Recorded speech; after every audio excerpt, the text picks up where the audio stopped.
हाम्रो लोकतान्त्रिक प्रणालीलाई समीकरण र गठबन्धनको फोहोरी खेलबाट मुक्त गर्न चालिएको एउटा बाध्यात्मक तर अत्यावश्यक र अहिलेको लागि अपरिहार्य कदम हो। 3 वर्ष अघि 2074 साल फागुन 3 गते मैले प्रधानमन्त्रीको रूपमा शपथ ग्रहण गर्दा संघीयता कार्यान्वयनको साथै संविधान कार्यान्वयनका लागि गर्नुपर्ने सबै कामहरू त्यति बेला बाँकी थिए। सरकार सञ्चालनको 1 वर्ष पूरा भएको अवसरमा देशवासीलाई सम्बोधन गर्दै मैले परिस्थिति स्मरण गरेको थिएँ। 1 वर्ष अघि जिम्मेवारी सम्हाल्दा सङ्घ, प्रदेश र स्थानीय तहको संवैधानिक व्यवस्था त हामीसँग थियो, तर तदनुरूप न्यूनतम कानुनी, संस्थागत र भौतिक संरचनाहरू पनि हामीसँग थिएनन्। स्थिति यस्तो देखिन्थ्यो, केन्द्र तोकिएको छ, प्रदेश प्रमुखको कार्यालय छैन, संसद छ, सञ्चालन गर्न भवन छैन, अगाडि कामका डङ्गुर छन् तर जनशक्ति छैन, कानुन छैनन्, कार्यविधि छैन, आर्थिक कार्यप्रणाली र वित्तीय व्यवस्था केही नै छैन, केही नै छैन। तसर्थ हाम्रो अतीत हिँड्दैछ, पाइला मेट्दैछ, जस्तो अतीतमा जस्तो हो त्यस्तो हुनुहुन्न भनेर हामीले कामलाई अगाडि बढायौँ। म स्मरण गर्दैछु, हामीले पहिलो वर्षको कार्यभारलाई राज्यको संरचनागत व्यवस्थापन र समृद्धिको आधार वर्ष मानेका थियौँ। अन्तर्प्रदेश समन्वय, प्रदेश र स्थानीय तहको घाटा बजेटको व्यवस्थापन, सञ्चित कोषहरू तथा राजस्व बाँडफाँडका विभिन्न कोष सञ्चालन जस्ता प्राविधिक विषयहरूको बिना विवाद टुङ्गो लगाएका थियौँ। हामीले त्यति बेला योजना तथा बजेट, एकीकृत सम्पत्ति कर, आर्थिक न्यायिक समितिको कार्य सञ्चालन, खरिद तथा सार्वजनिक बिल जस्ता विषयमा स्थानीय तहका 51,465 जना पदाधिकारी र कर्मचारीहरूलाई प्रशिक्षित गरेका थियौँ र संघीयताको मान्यता अनुरूप प्रदेश तथा स्थानीय तहहरूका बीचमा हुने कार्यगत पक्षलाई समन्वय गरी एकरूपता कायम गर्न दर्जनौं कार्यविधि, मार्गदर्शन निर्देशिकाहरूको नमुना तयार गरेका थियौँ। थुप्रै नमुना कानुन तयार गरी प्रदेश र स्थानीय तहलाई उपलब्ध गराएका थियौँ। यी सबै कारणले अहिले प्रदेश र स्थानीय तह धेरै हदसम्म सक्षम भइसकेका छन्। स्मरण गरौँ त, 3 वर्ष अघि संघीयता कार्यान्वयन गर्दै गर्दा संघमा कति मन्त्रालय, कति संवैधानिक निकाय, कति विभाग र विभाग स्तरका कार्यालयहरू, कति अन्य आयोग, सचिवालय सहित कार्यालय कायम हुने भन्नेमै अन्यल थियो। प्रदेश स्तरमा कति मन्त्रालय, प्रदेश सभा सचिवालय र कोष तथा लेखा नियन्त्रक कार्यालय सहितका निर्देशनालयहरूका संख्या, डिभिजन र कार्यालयहरू कति कायम गर्ने भन्नेमा स्पष्टता थिएन। 753 स्थानीय तहको वर्गीकरण र संगठन संरचना स्वीकृत हुनै बाँकी थियो। त्यस्तो परिस्थितिमा प्रदेश र स्थानीय तहका लागि आवश्यक संगठनात्मक संरचना स्वीकृत गरियो। कर्मचारी समायोजन जस्तो जटिल काम 1 वर्षभित्रै सम्पन्न गरी सङ्घ प्रदेश र स्थानीय तहमा आवश्यक जनशक्ति व्यवस्थापन गरिए। अहिले यी कामहरू सहजै सम्पन्न भए जस्तो लाग्छ। 3 वर्षपछि आज फर्केर हेर्दा यी विषयमा हामीले सन्तोषजनक उपलब्धि हासिल गरेका छौँ भन्ने लाग्छ। संविधान कार्यान्वयनका लागि आवश्यक नीतिगत व्यवस्था, संस्थागत तथा भौतिक संरचनाहरू तयार भएका छन्। पहिलो वर्ष सरदर 5 दिनमा एउटा विधेयक मस्यौदा गरी मौलिक हक कार्यान्वयन सम्बन्धी 16 कानुन सहित 25 कानुन संघीय संसदबाट पारित गरिए। दर्जनौं विधेयकहरू संघीय संसदमा प्रस्तुत गरिए। 4 दर्जनभन्दा बढी नियमावली र गठन आदेशहरू, 3 दर्जन निर्देशिका, कार्यविधि र मापदण्ड जारी भए। दोस्रो वर्ष थप 30 नयाँ कानुनहरू निर्माण भए। तेस्रो वर्ष थप 34 सहित यस अवधिमा कुल 89 नयाँ कानुनहरू निर्माण भए।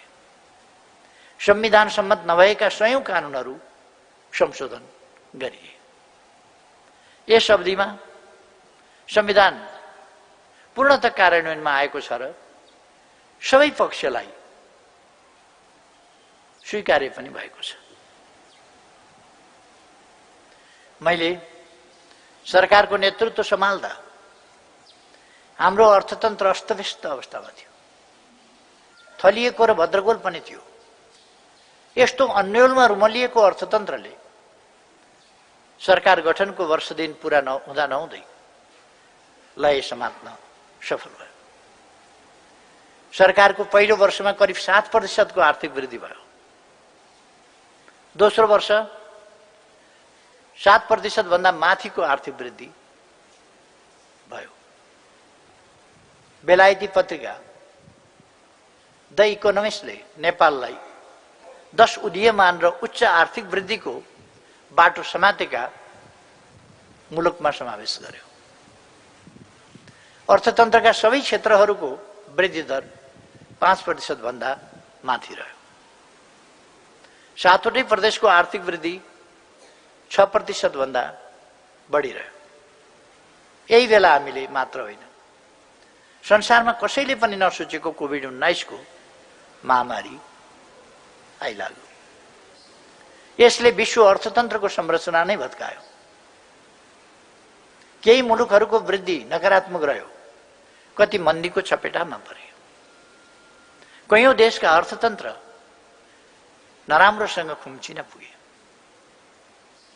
हाम्रो पनि आर्थिक वृद्धि दर त घट्यो, तर सरकारको सुझबुझ, नीतिगत स्पष्टता र पूर्व सक्रियताका कारण नेपाली अर्थतन्त्र मन्दीको चपेटामा परेन। 3 वर्षको औसत वृद्धि 5.5% को हाराहारी रह्यो।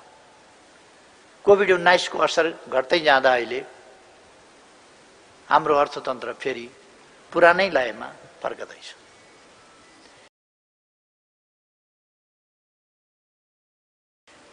चालू आर्थिक वर्षको 6 महिनाका केही तथ्याङ्कले हाम्रो अर्थतन्त्र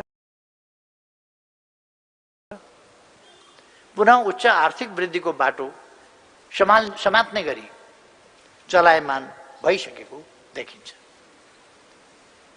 अर्को वर्ष 15 योजनाले प्रक्षेपण गरेको 10% हाराहारीको आर्थिक वृद्धि दर हासिल हुने सक्ने सम्भावना प्रबल रहेको छ। यसै आर्थिक वर्षको पछिल्लो 6 महिनामा शोधनान्तर बचत रु 124 अर्ब पुगेको छ। अघिल्लो आर्थिक वर्षको सोही अवधिमा यस्तो बचत रु 26 अर्ब मात्र थियो। वार्षिक बिन्दुगत आधारमा उपभोक्ता मूल्य सूचकाङ्कमा आधारित मुद्रास्फीति 3.5% छ। आयात 4.8% ले घटेको छ भने निर्यात 6.1% ले बढेको छ।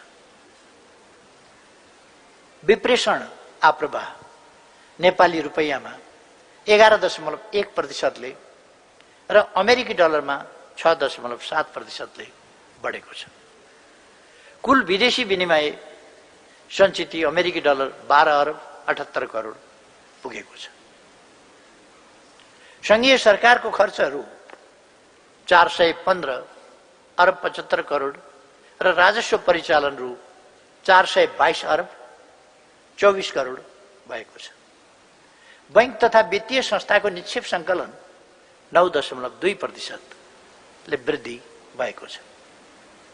रु 185 अरब बराबरको वैदेशिक सहायताको प्रतिबद्धता प्राप्त भएको छ। यस 3 वर्षको अवधिमा सार्वजनिक खर्चको आकारमा झण्डै 29% ले वृद्धि भएको छ। सार्वजनिक बजेटको आकार रु 186.64 अरबले बढेको छ। अमेरिकी डलरमा प्रति व्यक्ति आय 23.6%, 887 बाट 1097 र नेपाली रुपैयाँमा 35.2% ले बढेको छ। 9 लाख भन्दा बढी जनसङ्ख्यालाई निरपेक्ष गरिबीको रेखाबाट माथि उकालिएको छ। यदि कोभिड-19 को महामारी हुँदैन थियो भने यो संख्या 15 लाख भन्दा माथि हुने थियो। संयुक्त राष्ट्र संघीय मानव विकास प्रतिवेदनले मानव विकास सूचकाङ्कमा 5% भन्दा बढीको बिन्दुगत वृद्धिले कोभिड-19 को चपेटामा पर्दा पनि नेपालमा गरिबी नबढेको, भोकमरी नरहेको देखाएको छ। अति छरिएको बस्ती र भौगोलिक रूपमा विकट 5 वटा बाहेक सबै स्थानीय तहमा बैंक तथा वित्तीय संस्थाका शाखाहरू खुलेका छन्। बैंकिङ सेवा उपलब्ध छ। 3 वर्ष अघि 753 मध्ये बैंक तथा वित्तीय संस्था पुगेका स्थानीय तहको संख्या 374 मात्रै थियो। खोलौं बैंक खाता अभियान अन्तर्गत पछिल्लो 1.5 वर्षको अवधिमा मात्रै 68 लाख भन्दा बढी बैंक खाता थप भएका छन्। बैंकिङ क्षेत्रबाट निजी क्षेत्रमा जाने कर्जा 72% ले बढेको छ र रु 3863 अरब पुगेको छ। व्यावसायिक आयकरको दायरा 3 वर्ष अघिको तुलनामा झण्डै 4 लाख भन्दा बढी अथवा 52.2% ले बढेको छ। यस वृद्धिले अर्थतन्त्र थप औपचारिक बनेको जनाउँदछ। बीमा सेवाको विस्तार 8.7% ले बढेर 22.7% पुगेको छ। राजस्व परिचालन 100 अरब भन्दा बढी भएको छ। कोभिड-19 ले संसारकै आपूर्ति सञ्जाल र व्यवस्था खलबल्याउँदा पनि मूल्य वृद्धि 5% भन्दा माथि गएको छैन। प्रदेश र स्थानीय विकासलाई रु 1045 अरब अनुदान हस्तान्तरण गरिएको छ। 2076 साउनदेखि पेट्रोलियम पाइपलाइन सञ्चालनमा आएपछि रु 2 अरब 35 करोड बराबरको लागत बचत भएको छ।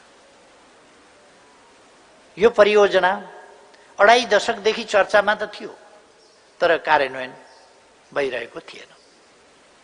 मैले भारतीय समकक्षीसँग संयुक्त रूपमा शिलान्यास गरेको 17 महिनामै यो परियोजना सम्पन्न भयो। प्रधानमन्त्रीको रूपमा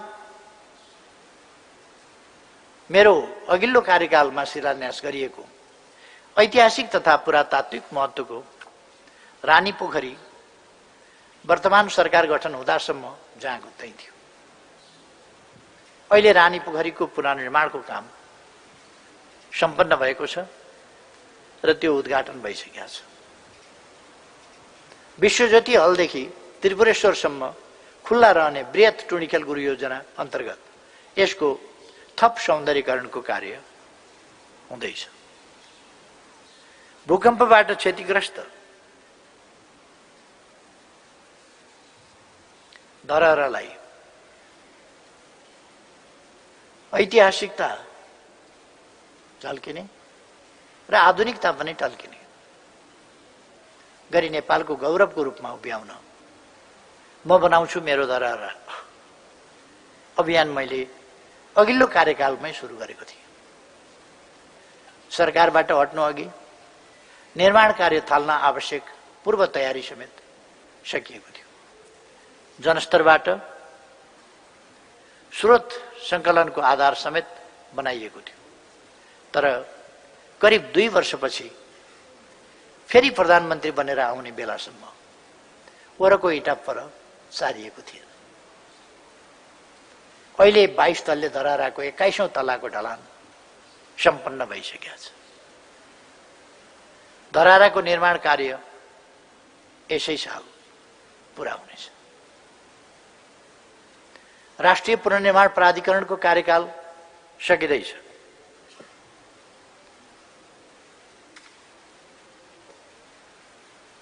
यसले आफ्नो जिम्मामा रहेका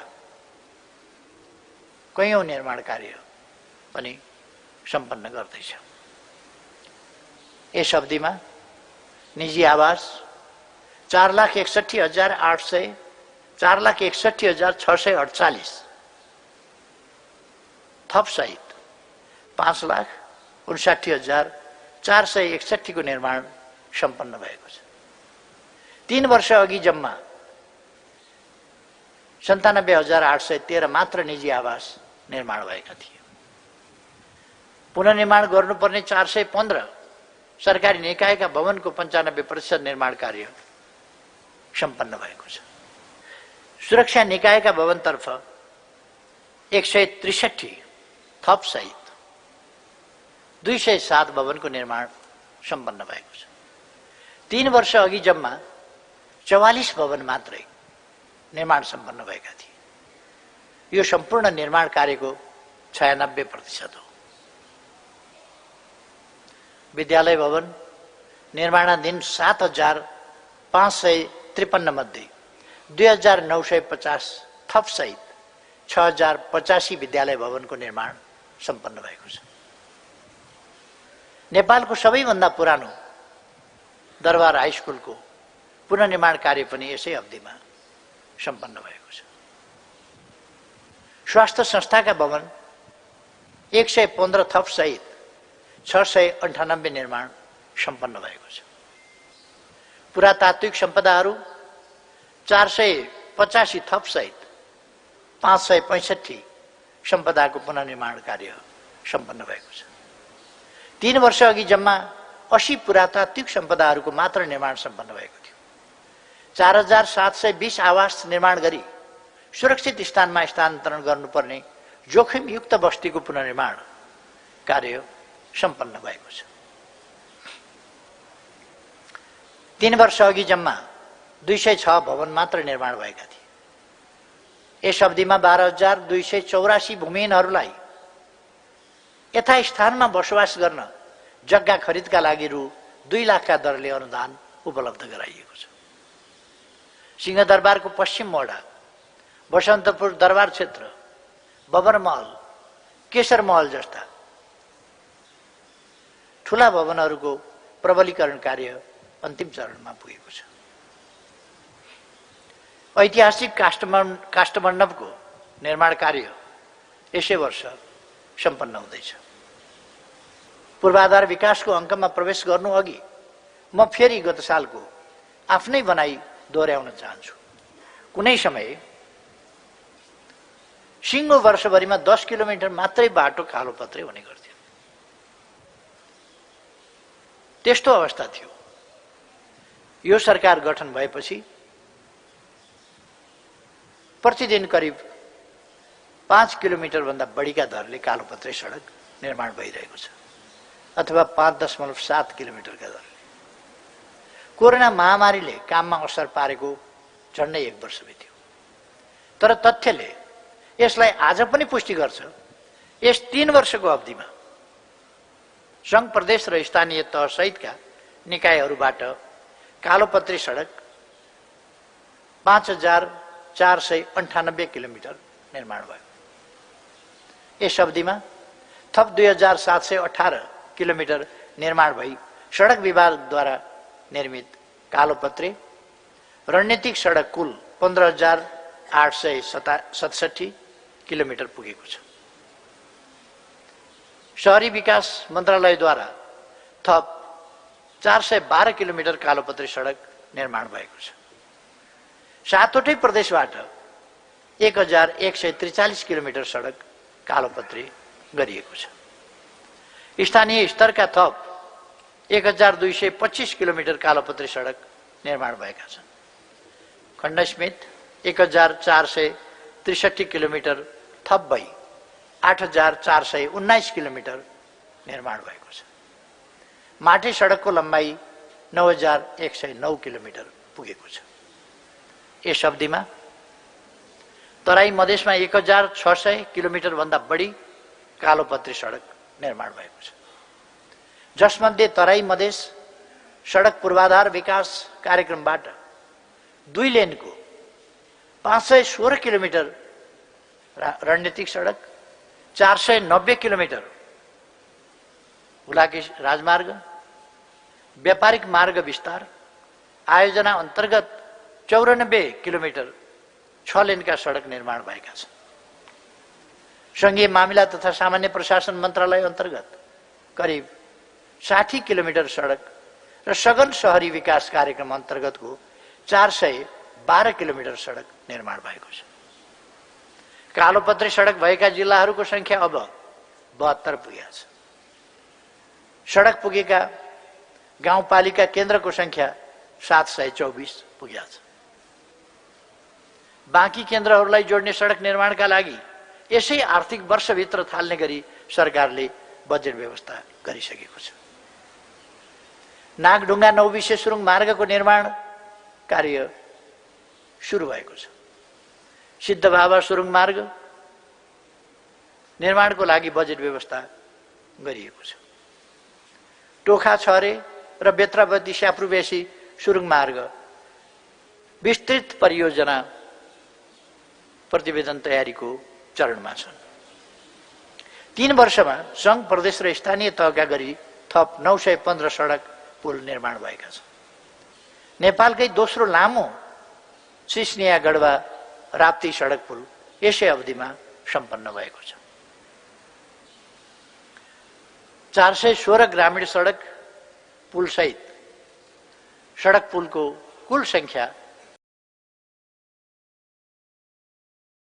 3136 पुगेको छ। हालसम्म 130 वटा तुइन विस्थापित गरी झोलुङ्गे पुलहरू निर्माण भएका छन्। सीमा नदी महाकाली सहित 5 स्थानमा झोलुङ्गे पुल निर्माण कार्य बाँकी छ। प्राविधिक हिसाबले तुइन राखी नदी तरी तराउ गर्ने स्थान अब बाँकी छैन। यस 3 वर्षको अवधिमा 1423 झोलुङ्गे पुल निर्माण गरिएका छन्। तथ्यले भन्छ प्रत्येक दिन कम्तीमा 5 किलोमिटर सडक कालोपत्री भयो। हरेक दिन कम्तीमा 1 भन्दा बढी झोलुङ्गे पुल बने। हरेक दोस्रो दिन कम्तीमा एउटा सडक पुलको निर्माण कार्य सम्पन्न भयो। हरेक तेस्रो दिन एउटा ग्रामीण सडक पुलको निर्माण सम्पन्न भयो। उत्साही निजी क्षेत्रका लगानीकर्ताले कोशी र गण्डकीमा जल यातायात सुरु गरेका छन्। मनोकामना, चन्द्रागिरी र कालिन्चोक पछि बुटौल लगायतका देशका विभिन्न भागमा केबल कार सञ्चालनको अभियान नै सुरु भएको छ। यस अवधिमा जनताका आवास भवन निर्माणतर्फ एक दिनमा कम्तीमा 12 वटाका दरले थप 13,065 भवन निर्माण सम्पन्न भएको छ। यस कार्यक्रम अन्तर्गत कुल 34,507 भवनको निर्माण कार्य सम्पन्न गरिएको छ। 5 लाख खर र फुसका छाना हटाउन प्रति परिवार रु 50,000 र सस्तोमा काठ उपलब्ध गराइएको छ। फुस तथा खरको छाना जस्ता पाताले प्रतिस्थापन गर्ने कार्यक्रम अन्तर्गत हालसम्म 6,936 फुस वा खरका छाना भएका घरलाई जस्ता पाताले प्रतिस्थापन गरिएको छ। चालु आर्थिक वर्षमा थप 1 लाख घरलाई जस्ता पाताले प्रतिस्थापन गर्ने कार्यक्रम अनुरूप काम भइरहेको छ। 2075 चैत 17 गते राति आएको हावाहुरी र चक्रवात आदिका कारण विस्थापित बस्तीको लागि बारा र पर्सा जिल्लामा 869 घरको निर्माण कार्य तत्काल सम्पन्न गरी त्यति बेलै सम्बन्धित परिवारलाई हस्तान्तरण गरिएको छ। तराई मधेस समृद्धि कार्यक्रमलाई विस्तार गरी 1080 सामुदायिक आवास र 440 वटा सामुदायिक पूर्वाधार निर्माण गरिएको छ। गोदावरीमा 3000 क्षमताको अन्तर्राष्ट्रिय सभा भवन, लुम्बिनीमा 5000 अट्ने सभा भवनको निर्माण अन्तिम चरणमा पुगेको छ। सिंहदरबार परिसरमै नयाँ संसद भवन, बालुवाटारमा प्रधानमन्त्रीको सरकारी निवास, ललितपुरको भैँसीपाटीमा मन्त्रीहरू, मुख्यमन्त्री तथा प्रदेश प्रमुख, सभामुख र उपसभामुख र राष्ट्रिय सभाका अध्यक्ष तथा उपाध्यक्षको सरकारी निवास तीव्रताका साथ निर्माण भइरहेको छ। भौतिक पूर्वाधार अन्तर्गतका 7 वटा राष्ट्रिय गौरवका आयोजनाहरूको 2074 फागुनको तुलनामा 2077 पुष मसान्तसम्मको भौतिक प्रगति यस्तो देखिन्छ। हुलाकी राजमार्ग 25 बाट 68.2%, कालीगण्डकी करिडर जोमसम खण्ड 56%, कालीगण्डकी करिडर पाल्पा खण्ड 20.5%, काठमाडौँ तराई द्रुत मार्ग 11.1%, उत्तर दक्षिण कर्णाली लोकमार्ग 12.5 बाट 23%, रेल, मेट्रो रेल, मोनोरेल आयोजना 8.8 बाट 23.2%, पुष्पलाल मध्य पहाडी राजमार्ग र उत्तर दक्षिण कोशी लोकमार्गको पनि प्रगति भइरहेको छ। ऊर्जा उत्पादन तथा वितरणको सन्दर्भमा 1 वर्ष अघि मैले भनेको थिएँ, बिजुलीको पर्याप्त उपलब्धता भएसँगै एउटा युगमा नै परिवर्तन आएको छ। दियालो र दियो हुँदै मट्टीतेलको प्रयोगबाट बल्ने बत्तीको युग अब सदाका लागि अन्त्य हुँदैछ। यस अवधिमा विद्युत उत्पादन 333 मेगावाटबाट थप भई 1430 मेगावाट पुगेको छ। माथिल्लो तामाकोशी 98.8% सम्पन्न भइसकेकोले यस परियोजनाबाट यसै आर्थिक वर्षमा 456 मेगावाट विद्युत थप हुने निश्चित छ। 66 केभी क्षमताभन्दा माथिको विद्युत प्रसारण लाइन 837 किलोमिटर विस्तार भई 4251 किलोमिटर पुगेको छ। धनुषाको ढल्केबरमा देशकै सबभन्दा ठूलो विद्युत सब स्टेशन निर्माण भई सञ्चालनमा आएको छ। म्याग्दी पर्वतमा निर्माण भएको दोस्रो ठूलो विद्युत सब स्टेशनको हालै उद्घाटन गरिएको छ। विद्युतमा पहुँच पुग्ने जनसङ्ख्या 6%ले बढेर 90% पुगेको छ।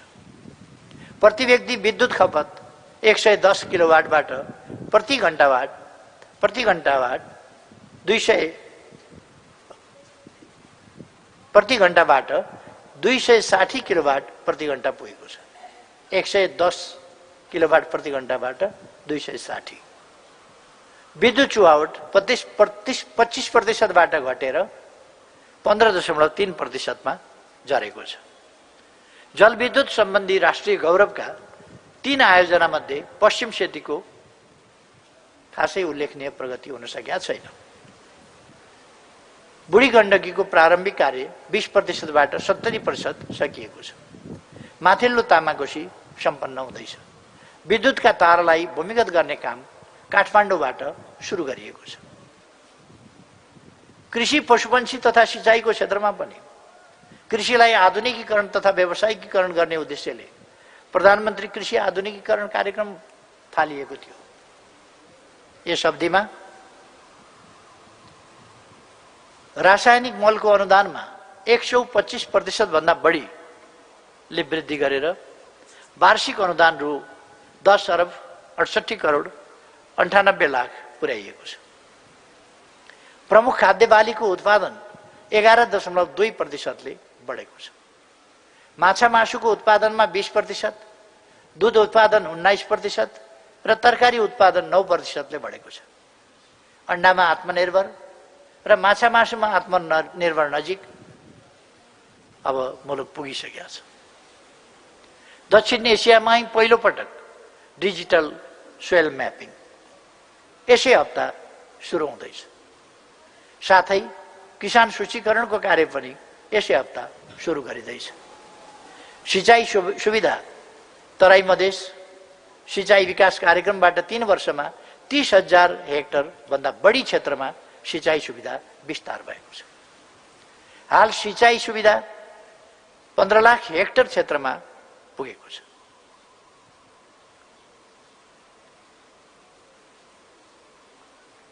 यस अवधिमा सिंचाई तर्फका 6 राष्ट्रिय गौरवका आयोजनाहरूमा कम्तीमा 10%ले भौतिक प्रगति भएको छ। भेरी बबई डाइभर्सन बहुद्देश्य आयोजनाको प्रगति 20बाट 40% पुगेको छ। रानी जमरा कुलरिया 36%बाट 49% 49.1% पुगेको छ। महाकाली सिंचाई 0बाट 16.3%, बबई सिंचाई आयोजना 42बाट 52%, सिक्टा सिंचाई 56.7%बाट 63.7%, सुनकोशी मरिन डाइभर्सनको काम पनि सुरु हुँदैछ। शारदा नहरबाट नेपालले पाउनुपर्ने 10 क्युमेक्स पानीबाट चाँदनी दुधारामा सिंचाई गर्ने लामो समयदेखि सुरु हुन नसकेको परियोजना तत्काल आरम्भ गरिँदैछ। जनताको तटबन्ध कार्यक्रम अन्तर्गत तटबन्ध निर्माण कार्य 987 किलोमिटर थप भई 1142 किलोमिटर पुगेको छ। लगानी उद्योग तथा वाणिज्य क्षेत्रमा सरकारले यस अवधिमा सार्वजनिक निजी साझेदारी तथा लगानी ऐन र वैदेशिक लगानी तथा प्रविधि हस्तान्तरण ऐन निर्माण गरी कार्यान्वयनमा ल्याएको छ। 2075 फागुनमा लगानी सम्मेलनको सरकारले आयोजना गर्यो। व्यवसाय सञ्चालनका लागि आवश्यक नीतिगत प्रबन्ध गर्नुका साथै विद्युत आपूर्ति सुनिश्चित गरियो। व्यवसायीहरूसँग सिधै संवाद गर्न प्रधानमन्त्रीको अध्यक्षतामा उद्योग वाणिज्य प्रवर्धन संवाद परिषद गठन गरियो। यी सबै प्रबन्धका कारण औद्योगिक गतिविधि बढेको छ। विश्व बैंकको व्यवसाय सम्बन्धी सूचकाङ्क 2020 ले पनि नेपालको व्यावसायिक वातावरणमा उल्लेख्य सुधार भएको देखाएको छ। यस अवधिमा रु 212 अरब बराबरको जोखिम बेहोर्न सक्ने गरी कोभिड-19 ले मर्माहत निजी क्षेत्र तथा व्यावसायिक जगतलाई राहत उपलब्ध गराउन रु 42 अरबको पुनः कर्जा कोषको व्यवस्था गरिएको छ। करिब 60,000 साना उद्यमीले 5% ब्याज अनुदान सहित रु 1 अरब ऋण पाएका छन्। 1212 स्वदेशी र 973 विदेशी उद्योगहरू दर्ता भएका छन्। लगानी बोर्ड मार्फत रु 14 खरब बराबरको र उद्योग विभाग मार्फत रु 1 अरब भन्दा बढीको लगानी प्रतिबद्धता प्राप्त भएको छ। लगानी सम्मेलन भइरहेकै समयमा रु 1 खरब भन्दा बढीको प्रतिबद्धता प्राप्त भएको थियो। धौबादीको फलाम खानीबाट फलामको व्यावसायिक उत्पादन सुरु गर्न धौबादी फलाम कम्पनी लिमिटेड स्थापना गरी कार्यारम्भ गरिएको छ। 3 वर्षपछि नेपालीले नेपालमै उत्पादन भएको फलामको प्रयोग गर्न पाउनेछ। दैलेखमा पेट्रोलियम खानी र बैतडीमा फस्फोरस खानीको अन्वेषण जारी छ। यो सरकार बन्नु अघिको सरदर 20% को आयात वृद्धि करिब 8% मा झरेकोले कुल आयातमा कमी आएको छ। निर्यातमा वृद्धि हुँदै गएको कारणले व्यापार घाटा साँगुरिँदै गएको छ। समग्रमा यस अवधिमा आयात 12.1% ले घटेको छ। निर्यात 4.5%ले बढेको छ। कुल गार्हस्थ्य उत्पादनको अनुपातमा व्यापार घाटा 9%ले घटेको छ। खानेपानी तथा सरसफाइको क्षेत्रमा मैले गत वर्ष आजकै दिन जानकारी गराएको थिएँ। दक्षिण एसियामा नेपाल पहिलो खुला दिशा मुक्त देश घोषणा भएको छ। यसले देशलाई सभ्यताको एक सिँढी माथि उठाएको छ। यस अवधिमा 100% जनसङ्ख्यामा आधारभूत स्तरको सरसफाइको पहुँच पुगेको छ। सघन शहरी विकास कार्यक्रम अन्तर्गत तराई मधेसका 20 जिल्लाहरूमा 442 किलोमिटर ढल निर्माण गरिएको छ। तराई मधेसमा ढल निर्माण सरसफाइको क्षेत्रमा नयाँ प्रगति हो। आधारभूत खानेपानीमा 91% जनताको पहुँच पुगेको छ।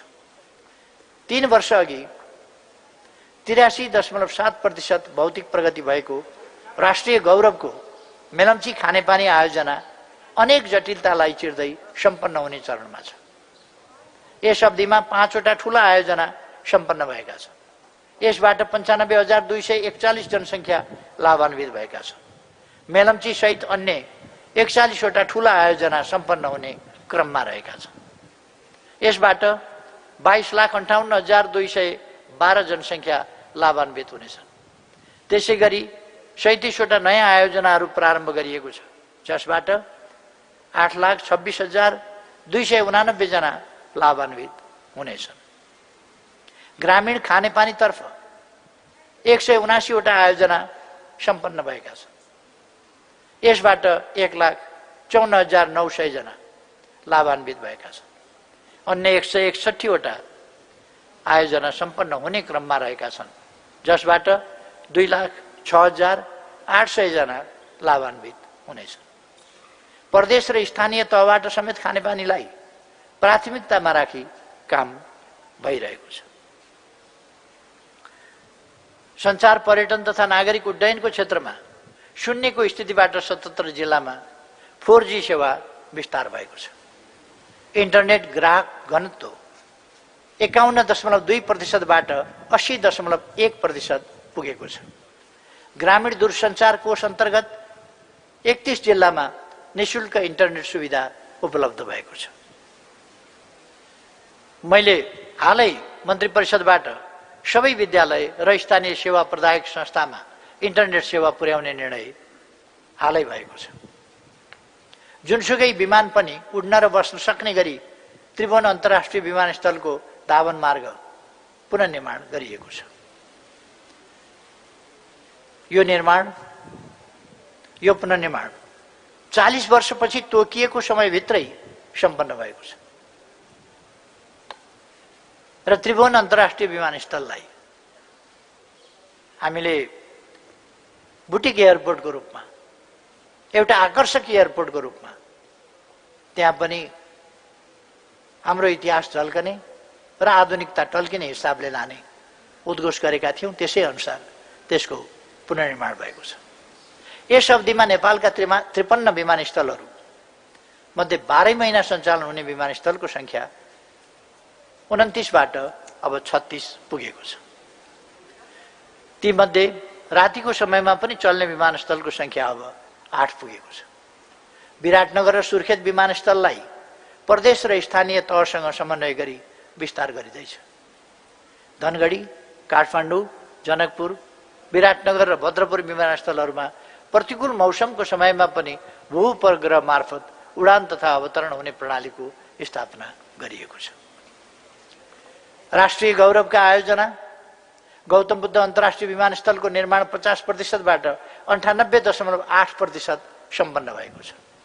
पोखरा क्षेत्रीय अन्तर्राष्ट्रिय विमानस्थल निर्माणको 15%बाट 70% भौतिक प्रगति भएको छ। कोभिड-19 को महामारी नआएको भए यी दुवै विमानस्थल अहिले सञ्चालनमा आइसकेका हुने थिए। त्यसै गरेर शिक्षा, स्वास्थ्य लगायतका सामाजिक क्षेत्रमा हामीले काफी ठूलो प्रगति गरेका छौँ। शिक्षाको सन्दर्भमा मैले गत वर्ष संयुक्त राष्ट्रसङ्घीय बाल कोष युनिसेफको विश्व प्रतिवेदन अ वर्ल्ड रेडी टु लर्नलाई उल्लेख गरेको थिए। प्रतिवेदनमा सन् 2000 पछिका 17 वर्षहरूमा नेपालको विद्यालय भर्ना दर 12%बाट 86% पुगेको भनी प्रशंसा गरिएको थियो। यस अवधिमा आधारभूत तह कक्षा 1 देखि 8 को विद्यार्थी खुद भर्ना दर 92.3%बाट 93.4% पुगेको छ। माध्यमिक तह कक्षा 9 देखि 12 को खुद भर्ना दर 43.9%बाट 47.6% पुगेको छ। 6 वर्ष माथिको साक्षरता दर 78%बाट 85% पुगेको छ। सिटिभिटी अन्तर्गत सञ्चालित शिक्षालय 292 स्थानीय तहमा पुगेका छन्। यस्ता शिक्षालयहरूको संख्या 570बाट 1042 पुगेको छ। यी शिक्षालयहरूबाट 65,497 जनाले तालिम प्राप्त गरेका छन्। गत वर्षको यही समयदेखि हामीले अकल्पनीय महामारी कोभिड-19 को आतंक झेल्नु पर्यो। विश्वलाई नै हल्लाएको यस महामारीले हाम्रो मात्रै होइन, विकसित मुलुकहरूको जनस्वास्थ्य सेवाको उपलब्धता र व्यवस्थापकीय क्षमतामाथि पनि गम्भीर प्रश्न खडा गर्यो। हामीले गत वर्षको चैतको सुरुदेखि नै बन्दाबन्दी गरी कोभिड-19 महामारी नियन्त्रणको प्रयास गर्यौं। हामी मात्रै होइन, यस महामारीमा सिङ्गो विश्व नै अनभिज्ञ थियो। हामी पनि यसबारे जान्दै बुझ्दै थियौं। सरकारले जे जस्ता प्रयास गरिरहेको थियो ती गलत थिएनन्। पहिलोपल्ट पीसीआर परीक्षण गर्न मुलुकमा उपलब्ध प्रविधि पर्याप्त थिएन। पहिलो केसको पीसीआर परीक्षण गर्न सङ्कलित स्वाबलाई विदेश पठाउनु परेको थियो। स्वास्थ्य सामग्री परिचालन, परीक्षण र उपचारका वास्तविकतासँग मेल नखाने अनेकौं हल्लाहरू व्याप्त थिए। अति भो भन्दै आन्दोलन गर्छु भन्नेहरूले गरेको माग 100% पीसीआर टेस्ट कति अव्यावहारिक र अनावश्यक थियो भन्ने कुरा अहिले हामी सबै बुझ्दैछौँ। अहिले 21 लाख भन्दा बढीको पीसीआर परीक्षण भइसकेको छ। आवश्यकता अनुसार यो परीक्षण जारी रहनेछ। अहिले पीसीआर परीक्षण ल्याब शून्यबाट 83 पुगेको छ। ल्याबलाई चाहिने सामान र पीपीई पर्याप्त मात्रामा उपलब्ध छ। माघ महिनाको अन्त्यसम्मको प्रतिवेदन अनुसार संक्रमित संख्या 2,72,557 छ। यो संक्रमण दर कुल जनसङ्ख्याको 1% भन्दा कम रहेको छ। निको हुने दर 98.6% छ। कोभिड-19 को मृत्यु दर करिब 1% भन्दा कम छ। सरकारले कोभिड-19 विरुद्धको उपचार निशुल्क गर्ने व्यवस्था मिलाएको छ।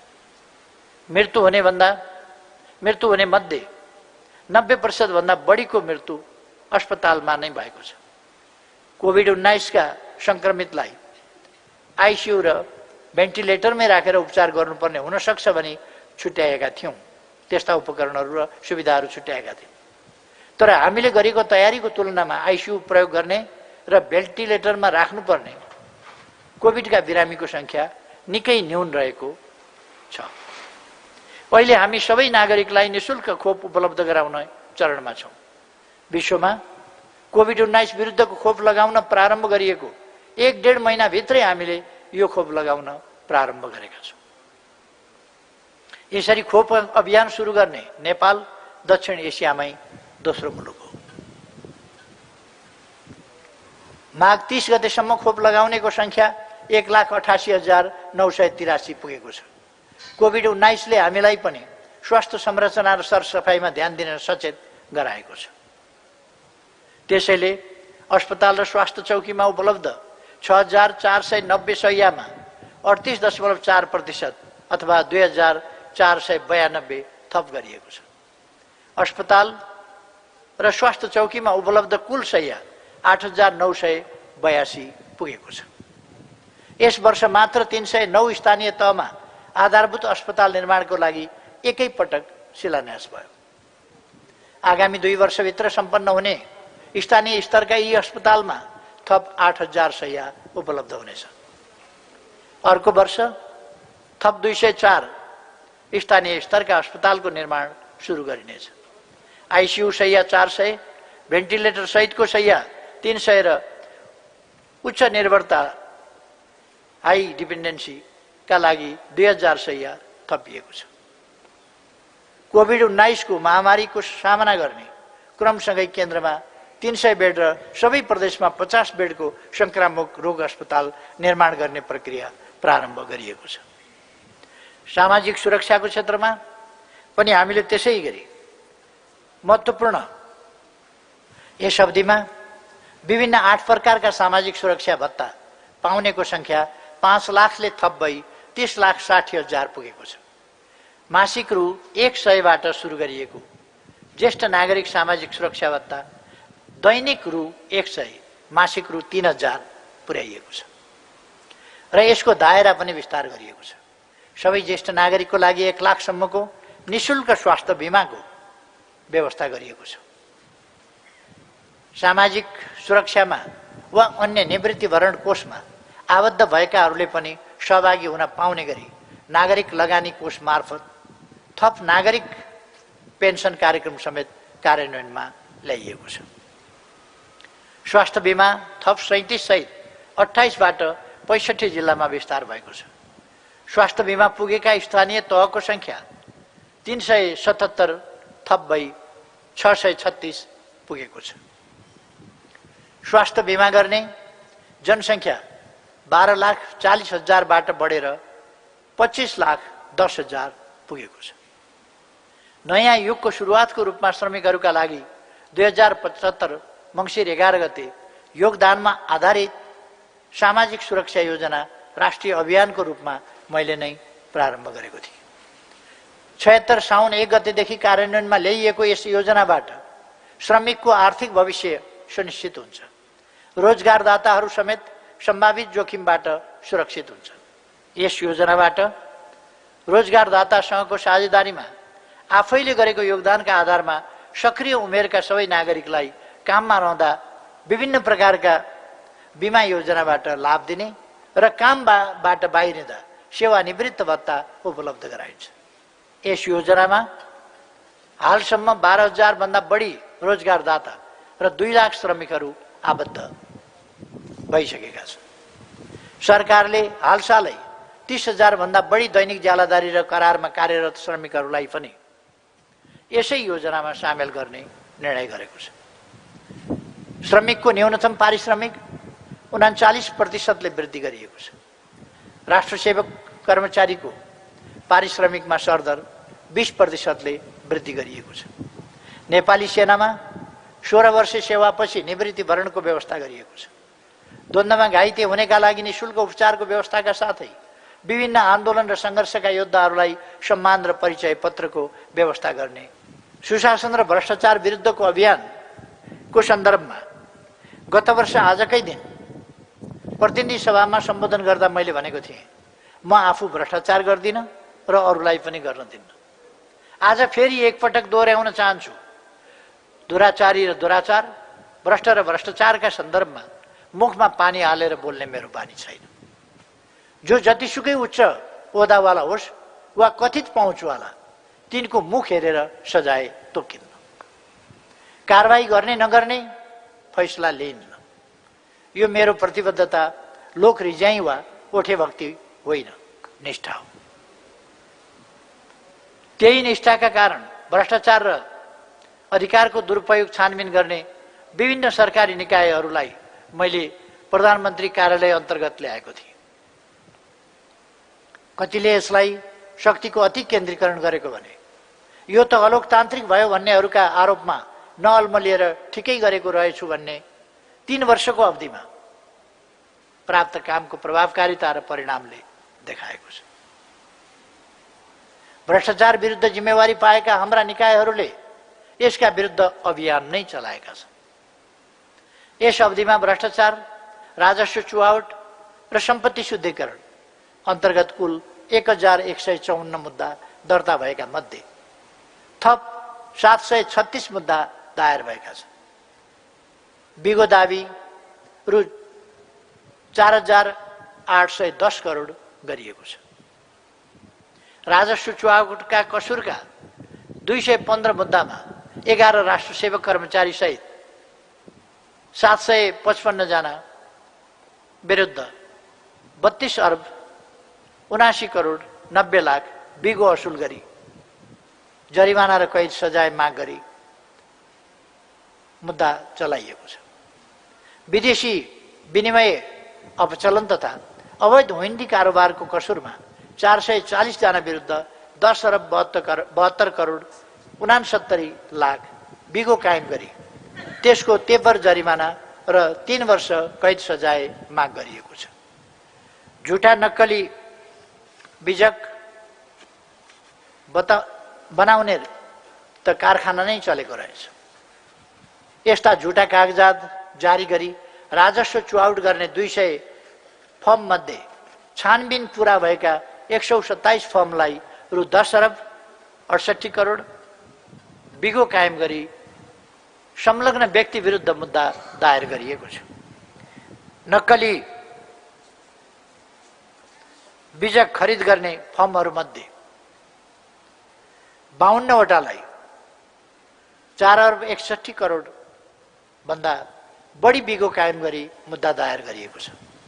यस वर्ष अख्तियार दुरुपयोग अनुसन्धान आयोगले इतिहासमै सबैभन्दा धेरै मुद्दा दर्ता गरेको छ। विशेष अनुसन्धानबाट मुद्दा दायर गरिएको संख्या 3 वर्ष पहिले 194 थियो। यस आर्थिक वर्षमा मात्रै 441 छ। कुल बिगो दाबी रकम पहिले रु 40.6 करोड थियो भने अहिले रु 253.7 करोड रहेको छ।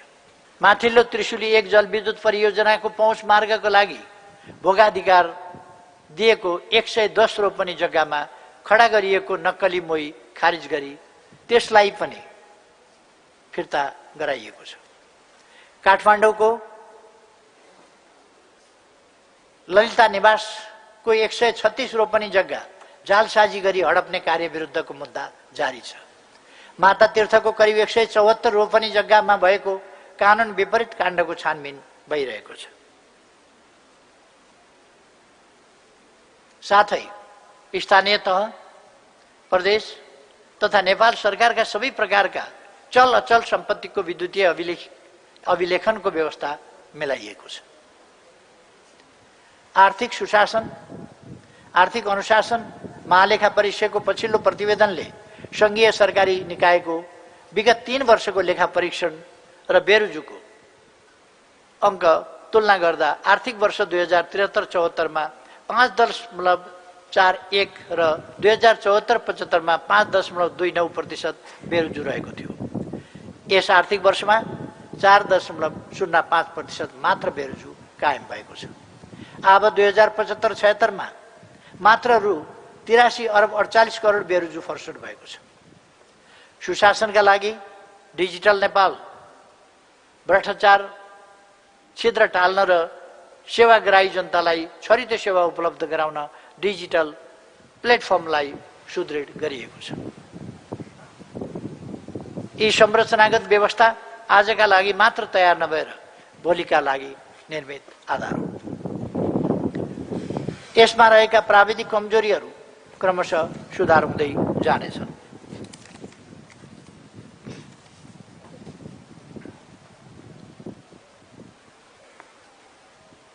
हेलो सरकार जनगुनासोको शीघ्र व्यवस्थापन फर्स्योट नयाँ रिपोर्टको लागि हेलो सरकार डिजिटल प्रणाली सञ्चालनमा ल्याइएको छ।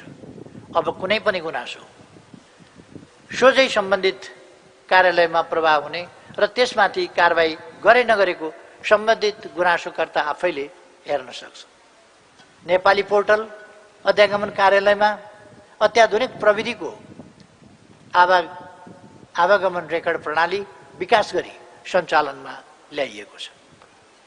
यस प्रणालीलाई सुरक्षा निकाय, हवाई यात्रा प्रणाली लगायत अन्य प्रणालीसँग अन्तराबद्ध गरी सीमा सुरक्षा व्यवस्था मजबुत बनाइएको छ। यसै प्रणाली मार्फत अनलाइन भिसा, ई भिसाको पनि सुरुवात गरिएको छ। अनुगमन पोर्टल आर्थिक वर्षमा तर्जुमा गरिएका नीति कार्यक्रमहरूको अनुगमन तथा प्रगति मापन गर्न विगत 3 वर्षदेखि अनुगमन पोर्टल सञ्चालनमा ल्याइएको छ। यस प्रणालीमा सरकारको नीति कार्यक्रममा उल्लेख भए बमोजिमका कामहरूको अनलाइन अध्यावधिक गरिन्छ र हरेक सरकारवाला निकायको दैनिक प्रगतिको प्रत्यक्ष अनुगमन हुन्छ। यसलाई प्रधानमन्त्री तथा मन्त्री परिषदको कार्यालयमा रहेको अत्याधुनिक एक्सन रुमबाट थप बल पुर्याइएको छ। पब्लिक एक्सेस मोडल मालपोत कार्यालयहरूमा आम नागरिकले खेप्नु परेको समस्या कम गर्न ती कार्यालयहरूका किताबी अभिलेखलाई विद्युतीयमा रूपान्तरण गरी आम नागरिकलाई सेवामा सोझै पहुँच दिइएको छ। नागरिक एप्स आम नागरिकको प्रत्यक्ष सरोकार रहने तथा सेवा प्रवाहमा झन्झट र शास्ति खेप्नु पर्ने सरकारी सेवाहरूको पहिचान गरी घरैबाट सेवा लिन सकिने गरी नागरिक एप्सको परीक्षण सुरु भएको छ। यो एप्स हालसम्म 4,50,000 भन्दा बढीले डाउनलोड गरिसकेका छन्। 3,500 भन्दा बढी नागरिकले घरमै बसी प्यान नम्बर लिइसकेका छन्। अब तुरुन्तै मालपोत यातायात सवारी नवीकरण दस्तुर जस्ता झन्झटिला सेवाहरू यसै एप्स मार्फत दिइनेछ। राष्ट्रिय परिचय पत्र विद्युतीय सेवा प्रवाहको मेरुदण्ड राष्ट्रिय परिचय पत्र प्रणाली सञ्चालनमा आइसकेको छ। अहिले देशव्यापी अभियान मार्फत नागरिक दर्ता कार्यक्रम जारी छ। हालसम्म 16 लाख नागरिकले यसमा आफूलाई दर्ता गरिसकेका छन्। आगामी आर्थिक वर्षमा 1 करोड नागरिकलाई यसमा दर्ता गर्ने लक्ष्यका साथ राष्ट्रिय अभियान जारी छ। अनलाइन श्रम स्वीकृति प्रणाली मार्फत वैदेशिक रोजगारीको क्षेत्रमा नागरिकले खेप्नु परेको शास्ति कम गर्न अनलाइन श्रम स्वीकृति प्रणाली सञ्चालनमा ल्याइएको छ। हाल दैनिक 500 नागरिकले यो सेवा लिइरहेका छन्। सरकारी दस्तुर तथा राजस्व सङ्कलनको विद्युतीय भुक्तानी प्रणाली सञ्चालनमा आइसकेको छ। हाल ट्राफिक जरिमाना अन्तर्गत आन्तरिक राजस्व कार्यालय स्थानीय निकायको कर घरबाटै भुक्तानी गर्न सकिने भएको छ र अरू थप सेवाहरूको भुक्तानी अनलाइन प्रणालीमा क्रमशः ल्याइनेछ। मालवस्तु अनुगमन प्रणाली राजस्व छुवाउट रोक्न संरचना सुधारको कार्यक्रम अन्तर्गत मालवस्तु तथा ढुवानी साधनको अनुगमन प्रणाली VCTS 2076 साउन 1 गतेदेखि प्रयोगमा ल्याइएको छ। 2077 पुससम्ममा 1,05,022 जना यसको प्रयोगकर्ता छन्। दैनिक 20,000 मालवस्तु कन्साइनमेन्ट यस प्रणालीमा प्रविष्ट भइसकेका छन्। बिल 1,22,44,276 प्रज्ञापन पत्र 5,98,177 र चलान 5,59,726 यसमा रेकर्ड भइसकेका छन्। शान्ति सुरक्षा र राष्ट्रिय एकताको सन्दर्भमा अहिले राष्ट्रिय सुरक्षाको समग्र पक्ष सामान्य र समस्या रहेछ। वर्षौंदेखिका अपराधका घटनामाथि छानबिन भएको छ। अपराधीहरू कानुनको कठघरामा उभिन र कानुन बमोजिम सजाय भोग्न बाध्य पारिएका छन्। यस बीचमा बलात्कार र महिला हिंसाका केही दुखद घटना घटेका छन्। बलात्कार र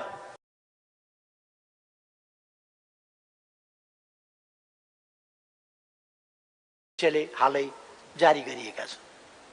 संक्रमणकालीन न्यायको सन्दर्भमा सत्य निरूपण तथा मेलमिलाप आयोग र बेपत्ता नागरिक छानबिन आयोगका कामलाई निरन्तरता दिन अध्यादेश जारी गरिएको छ।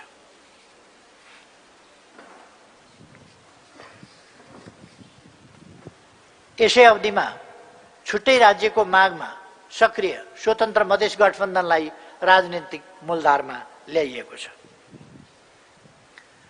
द्वन्द्वरत पक्षहरूसँग राजनीतिक वार्ता गरी द्वन्द्व न्यूनीकरण गरिएको छ। अन्य राजनीतिक पक्षबाट पनि संविधानले दिएको अधिकार प्रयोग गरी शान्तिपूर्ण गतिविधिमा संलग्न रहन र वार्ताको माध्यमबाट समस्याको हल गर्न सरकारले आह्वान गर्दै आएको छ। गत वर्ष संसदमा सम्बोधन गरिरहँदा मैले सीमा विवादको विषयमा राष्ट्र एक ठाउँमा आएको छ। राष्ट्रले दिएको यो जिम्मेवारी सरकारले गम्भीरतापूर्वक लिँदै मातृभूमिको रक्षा गर्छ।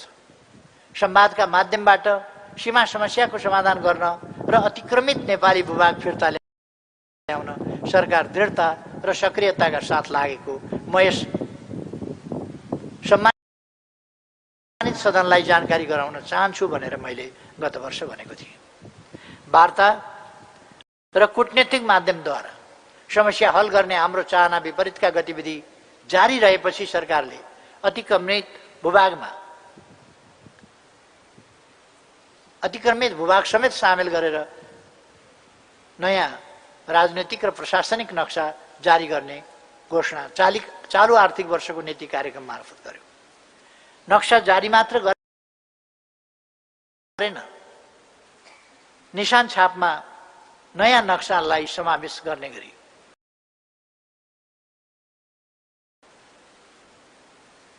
संसदमा संविधान संशोधनको प्रस्ताव नै प्रस्तुत गर्यो। पहिलो पटक सर्वसम्मतिले भएको संविधान संशोधन र संसदमा दलहरूबीच देखिएको अभूतपूर्व एकताले राष्ट्र र भौगोलिक अखण्डताको मामिलामा नेपालीहरू कति संवेदनशील छन् भन्ने स्पष्ट भएको छ। यस अभियानमा सिङ्गो राष्ट्र एक भई सरकारको कदमलाई साथ दिएकोमा प्रधानमन्त्रीका हैसियतले म सबैप्रति हार्दिक आभार व्यक्त गर्न चाहन्छु, धन्यवाद भन्न चाहन्छु। अहिले हामी वार्तामा छौँ र समस्या वार्ताबाटै समस्या हल हुने अपेक्षामा छौँ।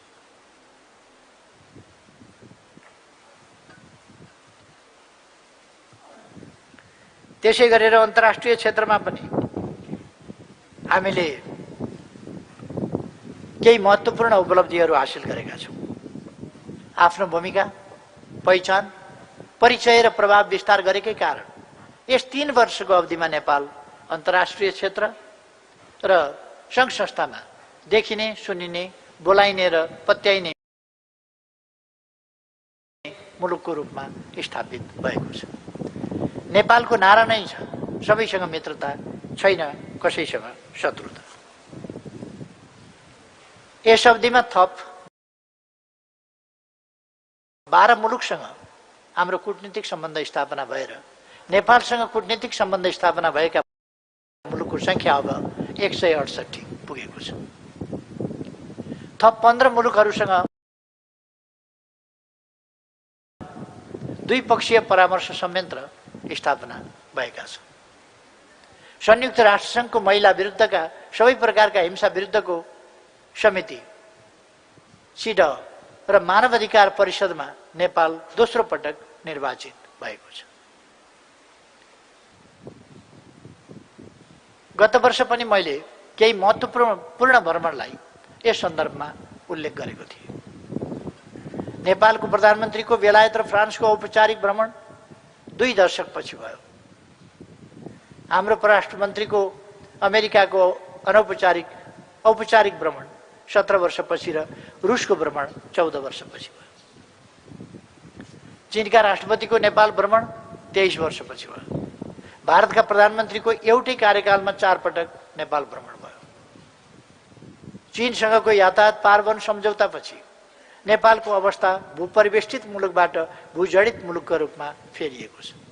यसले भविष्यमा नेपालले नाकाबन्दी जस्तो अमानवीय अवस्था सामना गर्नुपर्ने स्थितिलाई अब अन्त्य गरिदिएको छ। अन्तर्राष्ट्रिय मञ्चहरूमध्ये पहिले हाम्रो उपस्थिति अन्तर्राष्ट्रिय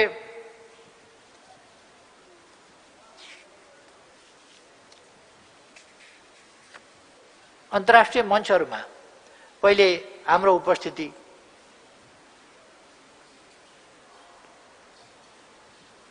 अत्यन्तै सीमित देखिन्थ्यो,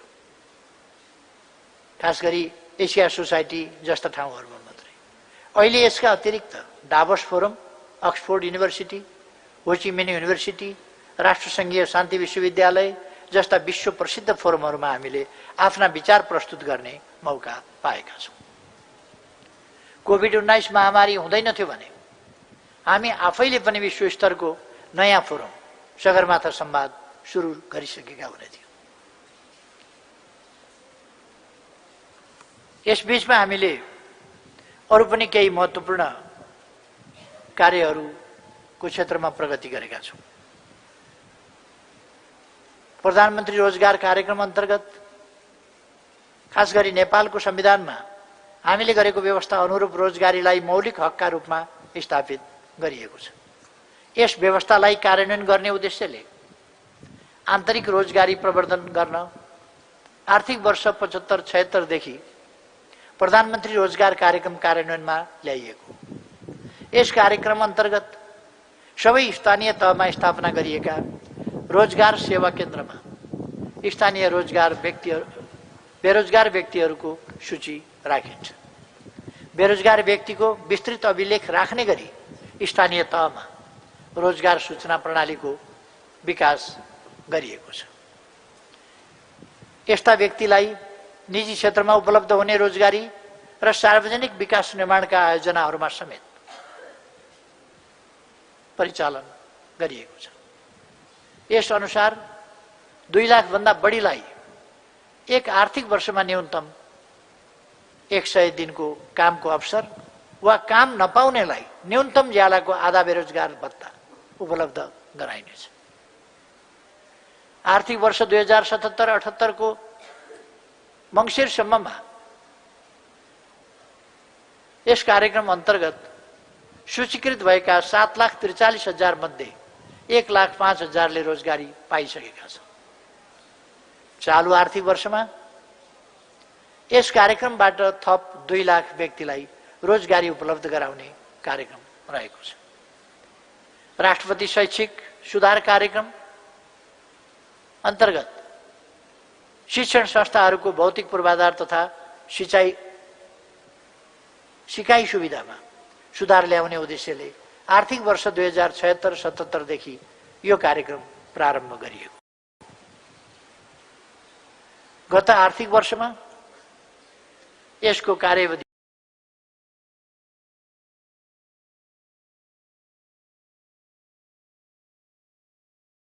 प्राप्त भइसकेका छन्। विद्यालयबाट प्राप्त प्रस्तावमा भवन निर्माण, सूचना प्रविधि प्रयोगशाला, विज्ञान प्रयोगशाला जस्ता पूर्वाधार सम्बन्धी आयोजनाहरू समावेश छन्। यी प्रस्तावहरूको मूल्याङ्कन गरी कार्यान्वयन अघि बढाउन प्रक्रिया प्रारम्भ गरिएको छ। राष्ट्रपति महिला उत्थान कार्यक्रम अन्तर्गत यस कार्यक्रम अन्तर्गतका बहुआयामिक महिला उद्यमी विकास, विद्युतीय पहुँच वृद्धि, प्रविधि सहयोग र उत्पादित वस्तुको बजारीकरणमा सहयोग गरी महिला सशक्तिकरण गर्ने कार्यक्रम अघि बढाइएको छ। यस अन्तर्गत दुर्गम क्षेत्रमा ज्यान जोखिममा परेका 174 जना गर्भवती तथा सुत्केरी महिलाको हवाई उद्धार कार्य समेत गरिएको छ। प्रधानमन्त्री र राष्ट्रपति संस्थासँग जोडिएका अन्य 2 कार्यक्रम प्रधानमन्त्री कृषि आधुनिकीकरण कार्यक्रम र राष्ट्रपति चुरे भावर संरक्षण कार्यक्रम छन्। चुरे संरक्षण कार्यक्रम यसको गुरु योजना अनुरूप अघि बढाइएको छ। यसरी देशमा केही हुन नसकेको भन्ने गुनासोको स्थिति देखिए पनि, खास गरी यो विभिन्न प्रकारका विरोधी हल्लाहरूले र भ्रमहरू सिर्जना गर्ने कुराहरूले त्यस्तो देखिए पनि विश्वस्तरीय प्रतिवेदनहरूले पछिल्ला वर्षहरूमा नेपालले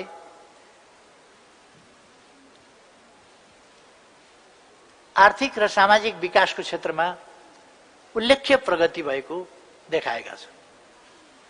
संयुक्त राष्ट्रसङ्घ, विश्व बैंक लगायत अन्य अन्तर्राष्ट्रिय सङ्घ संस्था र निकायहरूले अघिल्ला वर्षहरूमा प्रकाशन गरेका प्रतिवेदनहरू मार्फत नेपालले क्रमशः सुधार गरिरहेको निचोड सहितका आँकडा बाहिर ल्याएका छन्।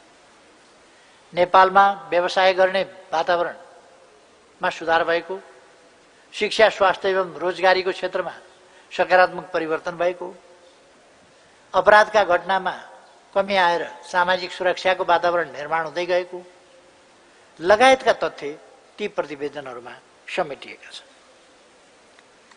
शिक्षा, स्वास्थ्य, खानेपानी तथा सरसफाई र आम्दानी लगायत अन्य आर्थिक सामाजिक पक्षहरूको स्थिति समेटेर संयुक्त राष्ट्रसङ्घीय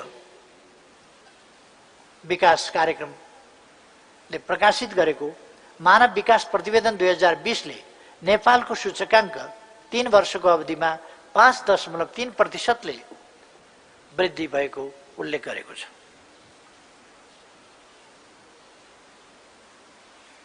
यस तथ्याङ्कले कोभिड-19 को महामारी बीच पनि नेपालमा गरिबी नबढेको संकेत गर्दछ। संयुक्त राष्ट्रसङ्घकै विकास नीति समिति कमिटी फर डेभलपमेन्ट पोलिसीले विकासोन्मुख मुलुकबाट स्तरोन्नति हुनका लागि निर्धारण गरेका आर्थिक जोखिम 28.4 बाट 24.2, मानवीय सम्पत्ति 71.2 बाट 75 र प्रति व्यक्ति आम्दानी अमेरिकी डलर 887 बाट अमेरिकी डलर 1097 मा यस अवधिमा उल्लेखनीय सुधार भएको छ। यसरी आर्थिक जोखिम र मानवीय सम्पत्ति सूचकाङ्कका आधारहरू पूरा भइसकेको र प्रति व्यक्ति आम्दानी सम्बन्धी सूचकाङ्कमा समेत निकै सुधार भएकाले अर्को वर्षदेखि नेपाल अति कम विकसित मुलुकको स्तरबाट विकासशील मुलुकको स्तरमा स्तरोन्नति हुने अवस्थामा पुगेको छ। भूकम्पपछि क्षतिग्रस्त दशरथ रङ्गशालाको पुनर्निर्माण यसै अवधिमा सम्पन्न भएको छ। पोखरामा नयाँ रङ्गशाला निर्माण गरिएको छ। 13औं दक्षिण एसियाली खेलकुदको सफल आयोजना मात्रै सम्पन्न भएन, 51 स्वर्ण सहित 207 पदक हासिल गरी नेपालले आफूलाई दक्षिण एसियामा भारतपछि दोस्रो स्थानमा उभ्याउन सफल भएको छ। शीतलहर र चिसोबाट कठाङ्ग्रिएर नागरिकको मृत्यु हुन नदिने सरकारको प्रतिबद्धता यस अवधिमा प्रभावकारी रूपमा कार्यान्वयन भएको छ। कोही भोकै पर्दैन, कोही भोकले मर्दैन भन्ने संकल्प व्यवहारमा लागू भएको छ। अहिले हाम्रा सहर सडक बालबालिका र माग्ने तथा सडक मानव मुक्त सहर भएका छन्। सरकारलाई नीतिगत रूपमा आवश्यक फिडब्याक दिन स्वायत्त थिङ्क ट्याङ्क संस्था नीति अनुसन्धान प्रतिष्ठान स्थापना गरिएको छ। अरू हाम्रा विभिन्न अभियानहरू जारी रहेकै छन्। 5 वर्षको अवधिमा मुलुकमा थप परिवर्तनको अनुभूति गराउन कतिपय रूपान्तरणकारी कार्यक्रमहरू घोषणा गरिएका थिए। समय अगावै निर्वाचनमा जानु परेकाले ती कार्यक्रमहरू जारी कार्यक्रमको सूचीमा रहेका छन्। तीमध्ये केही अहिले कार्यान्वयनको क्रममा छन्, केही भने नीतिगत र प्रक्रियागत तयारीकै क्रममा रहेका छन्। काठमाडौँ उपत्यका लगायत सबै प्रदेशमा सङ्घ प्रदेश स्थानीय तह र निजी क्षेत्रको समेत संलग्नतामा सार्वजनिक यातायातको रूपमा बिजुली बस सञ्चालनको लागि सङ्घको 1 अरब लगानीमा साझा यातायातले बस खरिद कार्यक्रम सुरु गरेको छ। यातायात क्षेत्रमा सिन्डिकेट अन्त्य गरी वैज्ञानिक ढङ्गले सार्वजनिक यातायात सेवा दिन काठमाडौँ उपत्यकाका सार्वजनिक यातायात प्राधिकरण गठन गरिएको छ। सरकारले नेपालमा रासायनिक मल कारखाना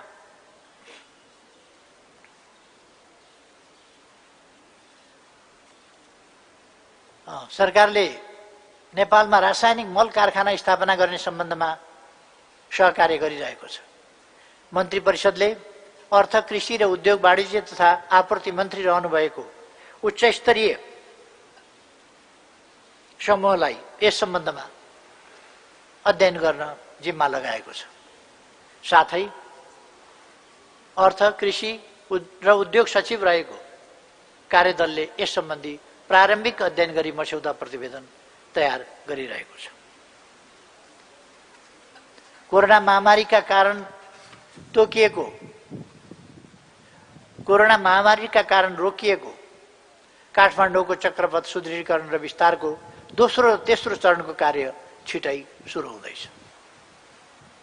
बाहिरी चक्रपथ निर्माण योजनाका आवश्यक काम भइरहेको छ। जयनगरदेखि विजयपुरासम्म नेपालको आफ्नै रेल सञ्चालन हुने चर्चा गत वर्ष पनि गरेको थिए। आज म दोहोर्याउन चाहन्छु, गत वर्षको मेरो त्यो भनाइ सार्थक हुँदैछ। रेल सञ्चालनमा अब आउँदैछ। एसियाली राजमार्गको स्तरमा पूर्व पश्चिम राजमार्गलाई 4 देखि 6 लेनमा स्तरोन्नति गर्ने र मदन भण्डारी राजमार्ग समयमै स्तरोन्नति गरी काम अगाडि बढाइएको छ। यसै अवधिमा सुरु गर्न खोजिएका विभिन्न कार्यक्रमहरू जारी छन्। विद्युतीय रेलमार्ग, पूर्व पश्चिम rail, Rasuwagadhi Kathmandu Pokhara Lumbini rail, Birgunj Kathmandu rail, सुरुङ मार्ग, नागढुङ्गा नौबिसे सुरुङ, बेत्रावती स्यापुरबेसी सुरुङ, टोखा छहरे सुरुङ, सिद्धबाबा सुरुङ, थानकोट चितलाङ सुरुङ, काठमाडौँ हेटौँडा सुरुङ, खुरकोट चियाबारी सुरुङ र फेदीखोला नयाँ पुल सुरुङ आदि सुरुङ क्षेत्रका उल्लेखनीय कामहरू प्रारम्भ हुँदैछन्।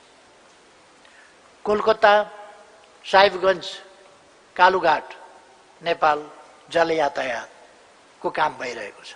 विद्युत प्रसारण लाइन 400 केबी क्षमताका गल्छी रसुवागढी केरुङ अन्तर्देशीय विद्युत प्रसारण लाइन, लप्सीफेदी रातामाटे दमौली हेटौँडा पाल्पा बुटवल प्रसारण line, optical fibre digital Nepal कार्यक्रमसँग जोडिएका सबै प्रदेशमा विस्तार गरिने अप्टिकल फाइबर र अन्य कुराहरूमा मदन भण्डारी विज्ञान तथा प्रविधि विश्वविद्यालय लगायतका विश्वविद्यालयहरू, ठुला औद्योगिक क्षेत्र र ठुला जलविद्युत परियोजनाहरू यसरी हामी सुरु गरिरहेका छौँ।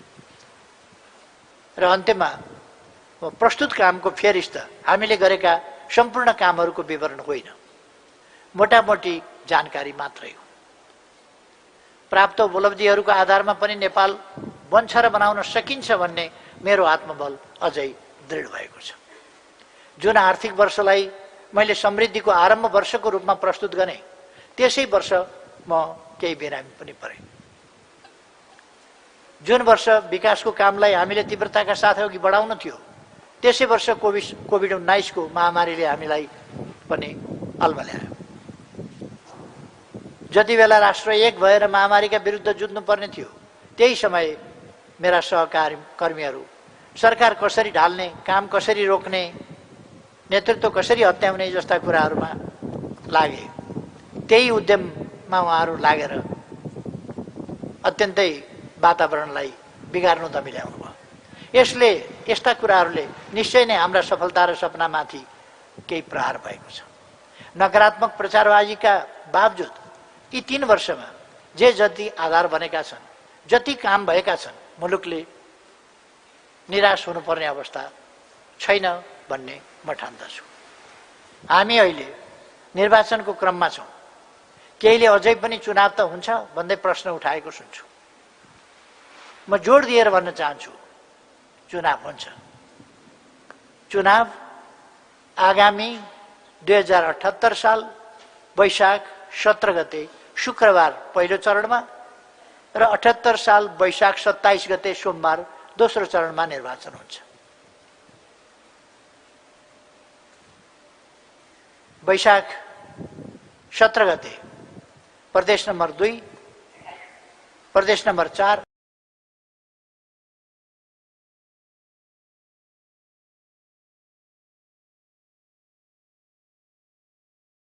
भनेको गण्डकी, लुम्बिनी प्रदेश र सुदूरपश्चिम प्रदेशमा निर्वाचन हुन्छ भने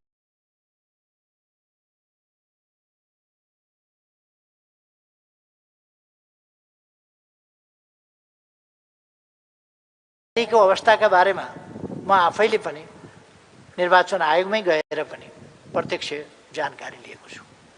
सरकार सञ्चालनका लागि जनतालाई फेरि एकपटक आफूले रुचाएको दलको छनौट गर्ने मौका मिलेको छ। जनतालाई साक्षी राखेर गरिएका कबुलहरू पूरा गर्न सत्तारूढ दलको अध्यक्ष एवं प्रधानमन्त्रीको हैसियतमा म प्रतिबद्ध छु। निर्वाचनबाट फेरि एकपटक अस्थिरताको खेती गर्न चाहनेहरूको दाउपेच चकनाचुर हुनेछ भन्ने मैले विश्वास लिएको छु। मुलुकले स्थिर सरकार र राजनीतिक स्थायित्व प्राप्त गर्नेछ।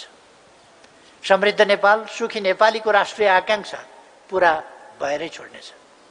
म सम्पूर्ण देशवासी दिदीबहिनी दाजुभाइहरूलाई यस निर्वाचनमा सक्रियताका साथ सहभागी भई र विदेशमा रहेका नेपालीहरूलाई पनि निर्वाचनमा सहभागी हुनका लागि आमन्त्रण गर्न चाहन्छु र यसरी सहभागी भएर निष्फिक्री रूपले आफूले मन पराएको दलका प्रतिनिधिलाई चुन्न अनुरोध समेत गर्दछु र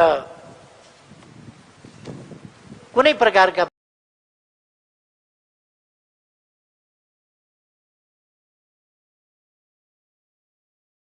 दबाव दिने,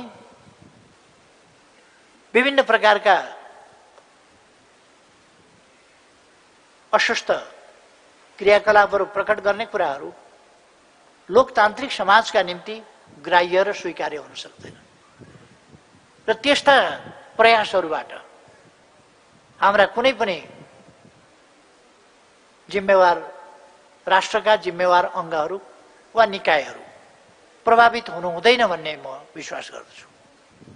लोकतान्त्रिक प्रणाली एउटा स्वतन्त्र ढङ्गले आफ्ना कर्तव्य पालना गर्ने, संविधान र कानुन बमोजिम चल्ने, दबाव रहित र भयरहित अवस्थामा त्यस्ता निकायहरूले काम गर्न पाउने प्रणाली हो। यदि त्यस्तोमा कसैले दबाव दिन्छ, कसैले अस्वस्थ ढङ्गले आफूलाई प्रस्तुत गर्छ भने ती कुराहरूलाई त्यस्ता निकायहरूले पनि अस्वीकार गर्नुपर्दछ र जनताले पनि अस्वीकार गर्नुपर्छ। म यस घडीमा 3 वर्षका म प्रधानमन्त्री भएर गरेका कामका केही नमुनाहरू मैले यहाँ प्रस्तुत गरेँ र बाँकी थुप्रै कामहरू भएका छन् जसको विवरण अहिले सम्पूर्ण रूपमा प्रस्तुत गर्न सम्भव छैन। त्यो विभिन्न ढङ्गले साथीहरूले प्राप्त गर्नु नै भएको छ र प्राप्त गर्दै जानु पनि हुनेछ विभिन्न मन्त्रालयहरू मार्फत। तिनका कामहरूका प्रगतिहरू बाहिर आई पनि रहेका छन्। त्यसर्थ म देशप्रति जिम्मेवार हुन सबैलाई आग्रह गर्न चाहन्छु। सञ्चार माध्यमहरू, सामाजिक सञ्जालहरू, हाम्रो बौद्धिक क्षेत्र सबैलाई पनि देशलाई शिरमा राखेर, जनतालाई मनमा राखेर साना संकीर्ण स्वार्थमा होइन, राष्ट्रिय स्वार्थमा केन्द्रित भएर अगाडि बढौँ भन्ने आग्रह र अपेक्षा गर्दै, विश्वास गर्दै आजको अहिलेको आफ्नो भनाइ यहीँ टुङ्ग्याउँछु। धन्यवाद।